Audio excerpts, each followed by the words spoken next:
Kurban olam güzel yarim, öyle dardım bakma sana. Kimseler evde kalmamış, beni sensiz koymaz sana. Kimseler evde kalmamış, beni sensiz koymaz sana. N'oldu yarim, n'oldu sana? Bak ben geldim uyansana.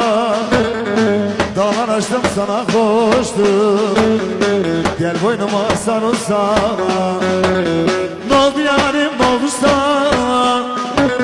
Bak ben geldim uyansana.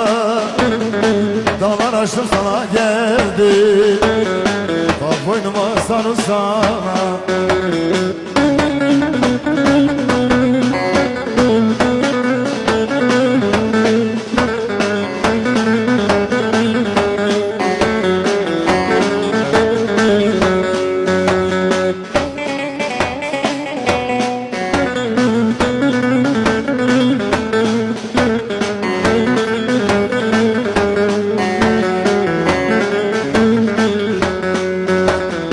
Yas mı vardır mahallede, karaları giyinmişler.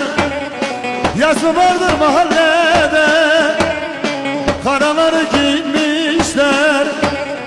Kimseler de kalmamış, kapıları kilitlemişler. Kimseler evde kalmamış, kapıları kilitlemişler. N'oldu yarim, n'oldu sana?